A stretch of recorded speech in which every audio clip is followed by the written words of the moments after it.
ClassE was a 19-year-old singer when Diddy signed her to his Bad Boy record label shortly after they met. I wanted everybody to meet ClassE.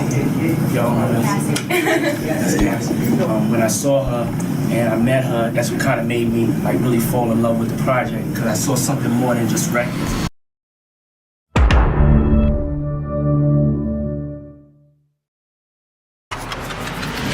Music mogul Sean Diddy Combs accused of sex trafficking and sexual assault in a lawsuit filed in federal court here in New York. ClassE describing the music mogul as a vicious, cruel, and controlling man, saying she was trapped and held down by Combs.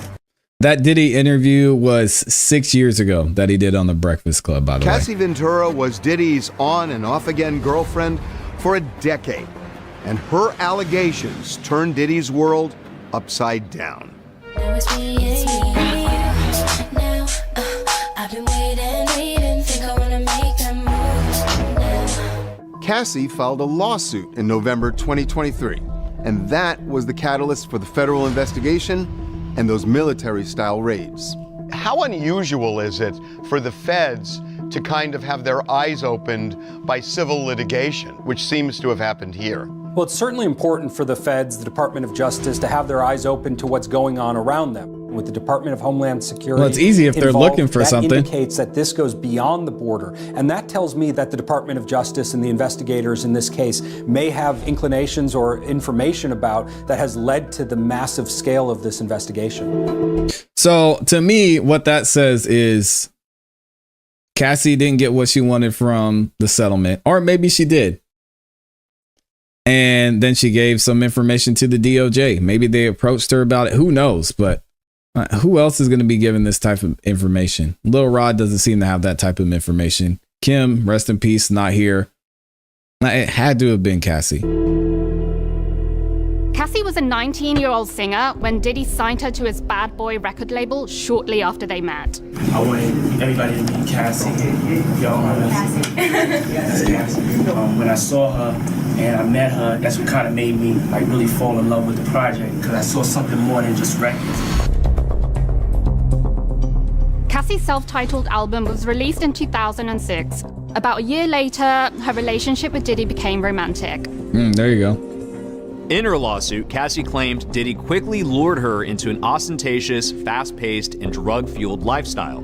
She said Diddy gave her copious amounts of drugs, including opiates and ecstasy. There you go, show out of ClassE right here, guys. Together, guys, right here, ClassE claimed Diddy was often violent, forced her to carry a gun in her purse. She says in 2012, Diddy became enraged when he heard about a brief relationship she had with rapper Kid Cudi during a rough patch Look with at Diddy. Kid Cudi. Diddy threatened to blow up Kid Cudi's car. Kid Cudi confirmed his car Kid Cudi's had dope, been though. blown up I love in his his music. driveway.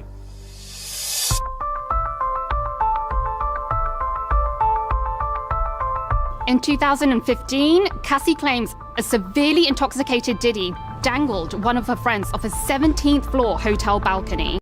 And Tiffany Red backs this up too. I don't know if she heard the story from ClassE or if she was actually there, but she said the person who was hanging off of the balcony was a female.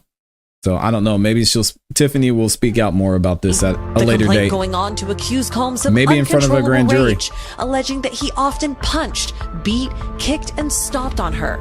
Dang. Then allegedly used his money to hide evidence of abuse, including putting Ventura up in a hotel for days to heal. ClassE described one violent Was that incident Mary where J. Diddy Blige? stomped on her face repeatedly. Walking next to In ClassE? 2015, ClassE claims a severely intoxicated Diddy dangled one of her friends off a 17th floor hotel balcony. The complaint going on to accuse Combs of uncontrollable rage, alleging that he often punched, beat, kicked, and stomped on her. Then allegedly used his money to hide evidence of abuse, including putting Ventura up in a hotel for days to heal. ClassE described one violent incident where Diddy stomped on her face repeatedly, causing her to bleed profusely. She says Diddy's head of security tried to step in, but he was unsuccessful. From wild sex parties to sex workers, the allegations Who was the against head of this music security at mogul the are time? shocking. At one point also, She said that he would force her to interact sexually with escorts, and he would watch himself and enjoy himself and pleasure himself while watching her. They were called freak offs. Very interesting term. I've never witnessed that type of behavior. I don't know what a man do in his bedroom or nothing like that. They was rocking together. From what I know. All I know is hey, Stevie J is loyal, man. Living their best life in a relationship. ClassE claims she only participated in those freak-off encounters. That's an interesting statement. He said they were both rock stars living their best life in a relationship.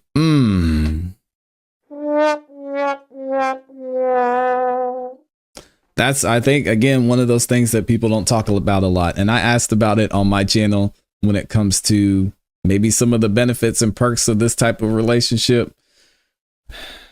I don't think it was worth it personally, and I think most of y'all would agree, but they were there, and it seems like that's what Stevie is trying to bring up. Because she was afraid she'd be beaten if she refused.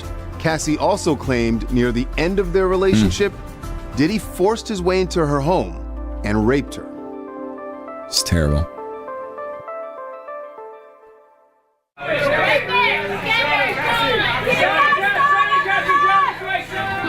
All of the Diddy controversy exploded because of the ClassE lawsuit. Once ClassE files that civil suit, now people feel like it's not rumor or innuendo anymore. Yep. You have somebody who was in a publicly known relationship with him for a very long time. And when that person is making allegations about freak-offs, and when that person is talking about different types of potentially criminal activity that's being alleged, now people believe it. One of the biggest legal blunders of all time was when ClassE threatened a lawsuit unless Diddy paid her $30 million. He told her to pound sand, never believing she'd do it. That's crazy, but she man. did. Diddy's lawyer insisted ClassE was blackmailing his client, but that lawsuit opened Pandora's box. All right, just imagine. Again, it's one of the things that I think is messed up about this. We don't know. Just imagine if Diddy said, fine, I'll sign the check. It's over. And then that's it. I mean, we wouldn't be having these conversations. This documentary probably wouldn't be out. We wouldn't have had the other lawsuits from Lil Rod and April and Crystal that came out. I mean, all these people that were just waiting for this one domino to fall. It's sad, man. Social media, especially TikTok, went crazy. And in a nanosecond, Diddy's reputation was trashed.